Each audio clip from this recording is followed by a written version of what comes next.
Hello अस्सलाम वालेकुम viewers, उम्मीद करता हूँ आप सब खैरियत से होंगे। मैं आप लोगों का ट्यूटर वेब डेवलपमेंट कोर्स में आसिफ अली। आज की वीडियो में मैं आप लोगों को बताऊंगा एट्रीब्यूट्स। पिछले कुछ लेक्चर को रिवाइज कर लूँ। पिछले लेक्चर में हमने क्या क्या पढ़ा था। पिछले लेक्चर में हमने हेडिंग टैग और हेडिंग टैग की टाइप्स पढ़ी थी। इसके बाद हमने पैराग्राफ टैग पढ़ा था। उसके बाद हमने अंडरलाइन टैग पढ़ा था कि टेक्स्ट को किस तरह अंडरलाइन करते हैं।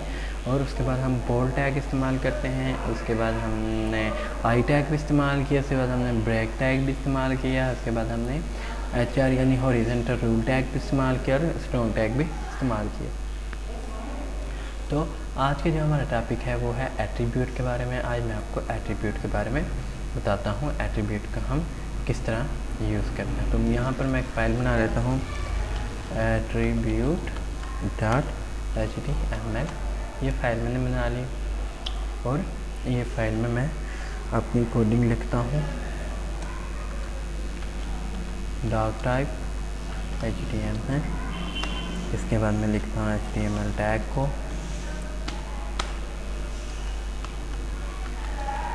हेड टैग को, टाइटल टैग को, और यहाँ लिखता हूँ होम।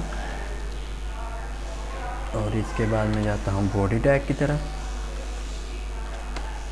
और यहाँ पर मैं आपको एट्रीब्यूट बताता हूँ। एट्रीब्यूट क्या होती है? बेसिकली एट्रीब्यूट, ये मैंने यहाँ से, ये एट्रीब्यूट का सेंटेंस है। हमने क्या लिखना होता है? सबसे पहले हमने फर्स्ट ऑफ ऑल इसको इस तरह डिफ़ाइन करना है। इसको लिखने का तरीका कार क्या है, ये तो इसकी सिंटैक्स हो गया। सबसे पहले हम लिखते हैं टैग नेम और टैग को हम क्लोज करते हैं, जो हम प्रॉपर्ली करते हैं। ठीक है। हमेशा जो हमारे पास एट्रीब्यूट है या जो हमारे पास इसकी प्रॉपर्टीज़ हैं टैग की, वो हमेशा हम ओपनिंग टैग में ही इस्तेमाल करते हैं। क्लोज टैग में हम एट्रीब्यूट इस्तेमाल नहीं कर सकते। यहाँ पर हम लिखते हैं नेम ऑफ एट्रीब्यूट और इसके बाद हम लगाते हैं इक्वल का साइन। उसके बाद हम डबल कोट्स के अंदर हम लिखते हैं प्रॉपर्टी हम लिखते हैं। ठीक है। तो इसी को हम अप्लाई करते हैं इसके अंदर।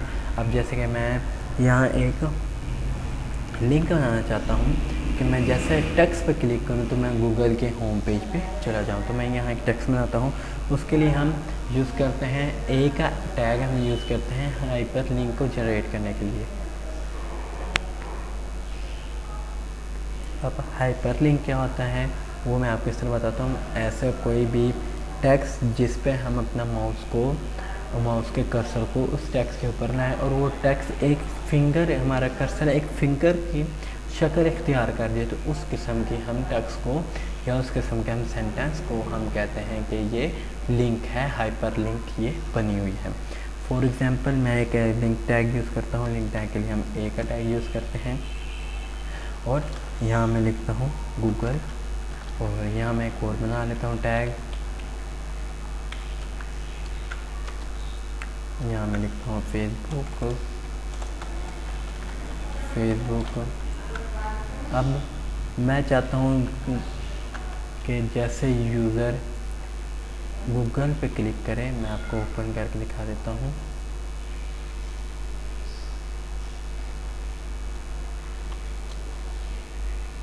जैसे गूगल, सॉरी मैं इसको ज़रा नीचे लिख लेता हूँ, थोड़ा सा नीचे करके लिख लेता हूँ। यहाँ मैं यूज़ करता हूँ PR tag, line break tag. तो नीचे कर, अब मैं चाहता हूँ जैसे मैं गूगल को क्लिक करूँ या फेसबुक पर क्लिक करूँ तो मैं गूगल के होम पेज पे चला जाऊँगा, और फेसबुक पर क्लिक करूँ तो फेसबुक के होम पेज पे चला जाऊँ। तो आइए ऐसे करके देखते हैं हम ये किस तरह कर सकते हैं अपने HTML के अंदर। तो सबसे पहले मैंने कहा था एट्रीब्यूट हमेशा ओपनिंग टैग में यूज़ करते हैं, तो मैं ओपनिंग टैग की तरफ जा रहा हूँ और यहाँ लिखता हूँ हरीफ नाम का एक एट्रीब्यूट है। हरीफ रिप्रेजेंट हाइपर रेफरेंस, यानी H रेफ यानी हरीफ हम इसको बोलते हैं, वैसे ही पढ़ा H रेफ जाता है यानी हाइपर रेफरेंस। तो इसके बाद ये तो हो गया एट्रीब्यूट का नेम ऑफ एट्रीब्यूट। इसके बाद इक्वल का साइन लगाते हैं और डबल कोट्स के अंदर उसकी प्रॉपर्टीज लिखते हैं। मैं कौन से एट्रीब्यूट जाना चाहता हूँ वेबसाइट पे, किसके होम पेज में मैं जाना चाहता हूँ? गूगल के होम पेज पे। तो मैं लिखता हूँ HTTPS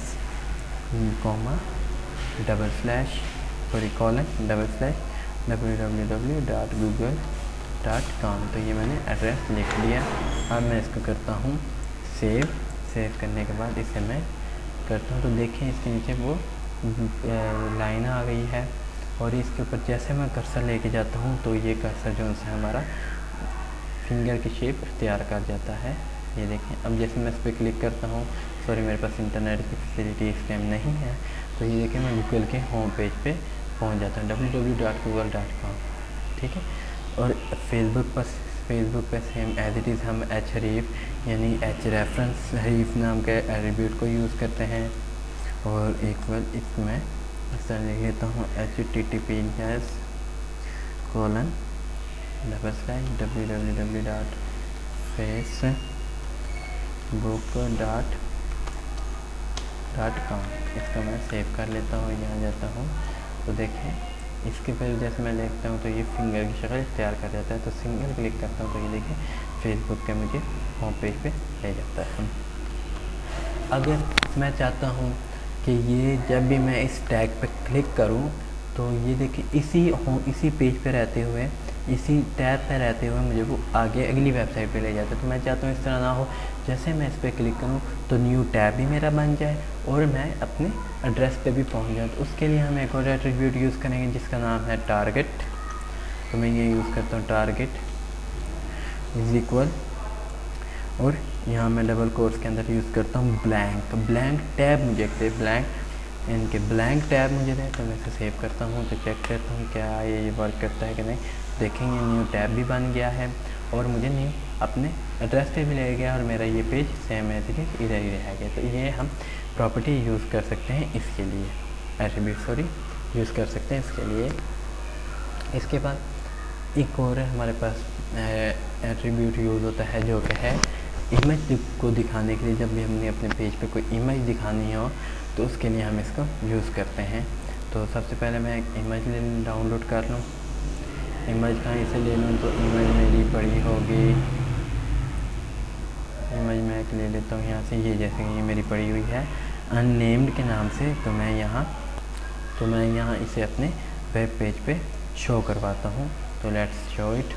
तो मैं यहाँ इमेज के लिए मैं यूज़ करता हूँ एक img नाम का टैग, इसे यूज़ करता हूँ। ये सिंगल टैग है, इसे हम ओपन करते हैं बट क्लोज़ हम नहीं करते। ठीक है, याद रखिएगा सिंगल टैग और पेयर टैग दो किस्म के टैग होते हैं। पेयर टैग वो जिनको हम ओपन करते हैं और क्लोज़ भी करते हैं। सिंगल टैग वो टैग होते हैं जिन्हें हम ओपन तो करते हैं पर क्लोज़ नहीं करते। तो इसके लिए इसके अंदर एक हम एट्रीब्यूट यूज़ करेंगे जो कि है सोर्स का। स्क्रीन भी आप इसे कह सकते हैं, बाज़ औक़ात इसे स्क्रीन कहते हैं, बाज़ औक़ात इसे सोर्स कहते हैं। तो SRC सोर्स। तो इसके आगे मैं एक बार लगा लेता हूँ और डबल कोट्स लिख लेता हूँ। अब सोर्स मेरा कहाँ पड़ा है, मैं सोर्स की तरफ जाता हूँ। आपको अगर बेस्ट सोर्स बनाना है तो आपने क्या करना है, वो इमेज जहाँ आपकी पड़ी है वहाँ पर आपने प्रॉपर्टीज़ पे जाना है। प्रॉपर्टीज़ पे जाके आपने यहाँ इसका एड्रेस इस तरह आपको मिल जाएगा। तो ये देखें, डिटेल में जाएं तो आपको यहाँ पर इसका एड्रेस भी मिल जाएगा। ये लिखा हुआ इसका एड्रेस कंप्यूटर, ये रहा इसका फोल्डर पाथ सी के अंदर है। ये यूज़र के अंदर प्रिंस आसिफ के अंदर डेस्कटॉप। तो मैं इसी को यहाँ से कॉपी करता हूँ। ठीक है, तो कॉपी करता हूँ इसको मैं यहाँ से। ठीक है, कॉपी करने के बाद इसे मैं यहाँ पेस्ट कर देता हूँ अपने इसके अंदर सोर्स फाइल के अंदर। तो पेस्ट नहीं हो रहा। तो इजी वे आपका ये है, बेस्ट वे आपका ये है कि आप क्या करें, जहाँ पर आपकी फ़ोल्डर है, जहाँ पर आपने अपनी पिक्स को स्टोर किया हुआ है, वहाँ इसको जाके पेज कर दें जहाँ आपने अपने पेज सेव किए हैं। जैसे कि एट्रीब्यूट का पेज मेरा TTS के फोल्डर में है, तो मैं यहीं इमेज रखता हूँ जहाँ पर मेरा पेज पड़ा है। तो अगर आपने इसका सोर्स लेना है बाहर से तो आपको एक लंबा चौड़ा प्रोसेस करना पड़ेगा। वो प्रोसेस क्या है, आपको बाई कंप्यूटर ओपन करके डेस्कटॉप की तरफ जाना पड़ेगा। डेस्कटॉप पे आपकी इमेज पड़ी होगी। ठीक है, तो आप यहाँ से भी सोर्स ले सकते हैं, नहीं वरना आप सी ड्राइव के अंदर आप जाएँ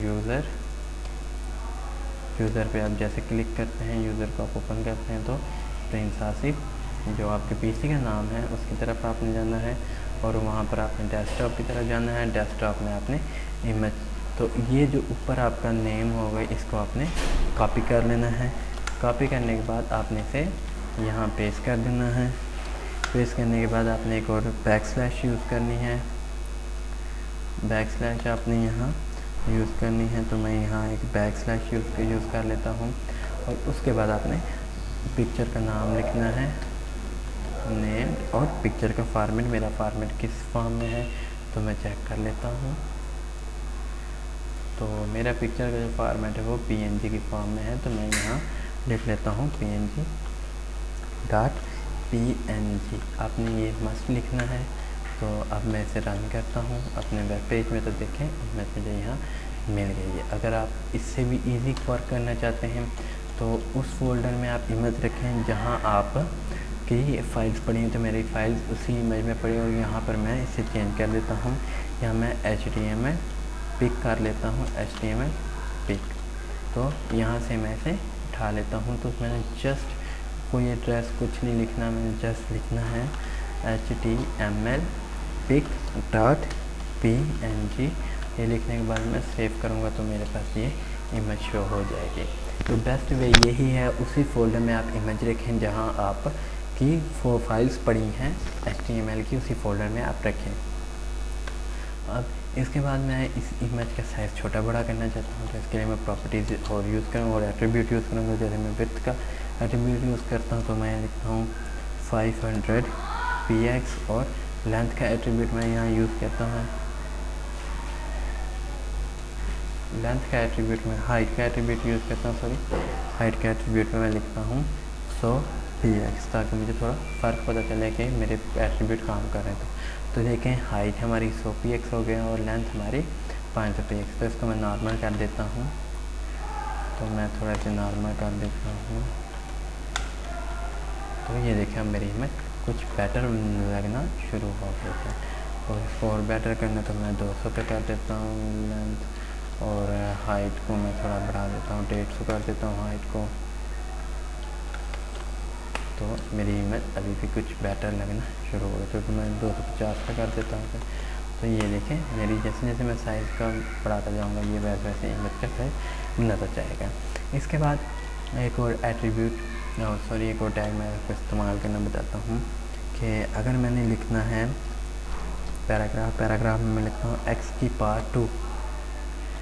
पावर 2 लिखता हूँ, या मैं एक और यहाँ पैराग्राफ या बल्कि PR में यहाँ टैग इस्तेमाल करता हूँ, और यहाँ एक और वर्ड लिखता है H2O, पानी का फार्मूला मैं यहाँ लिखता हूँ,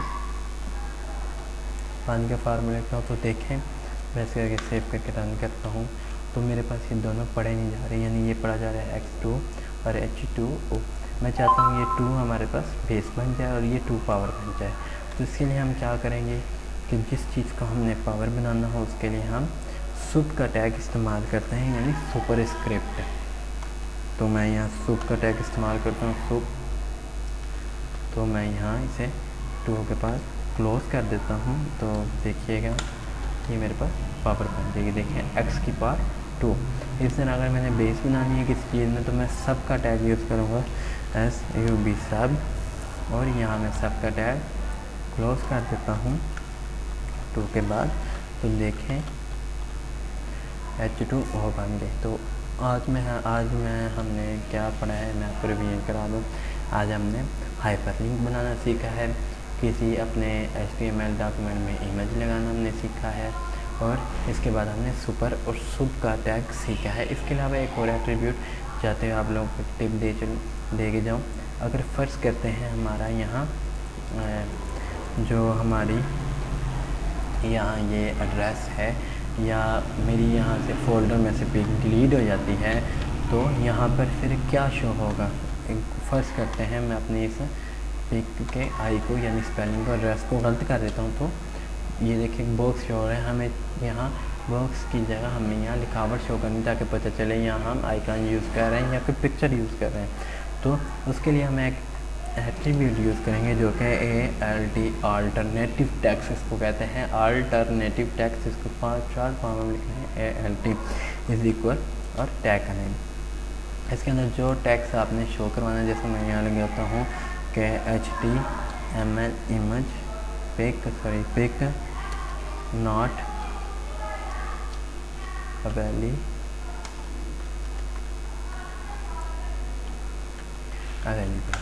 तो मैंने इसे सेव कर दिया है। तो देखें यहाँ पर अब मेरा बॉक्स ख़त्म हो गया, सिंपल वो दिखा रहा है HTML पिक नॉट अवेलेबल। तो ये आर्ट के टैग से आप कर सकते हैं। उम्मीद करता हूँ आपको आज का लेक्चर पसंद आया होगा और इसी के साथ मैं ज़्यादा चाहता हूँ। अस्सलाम।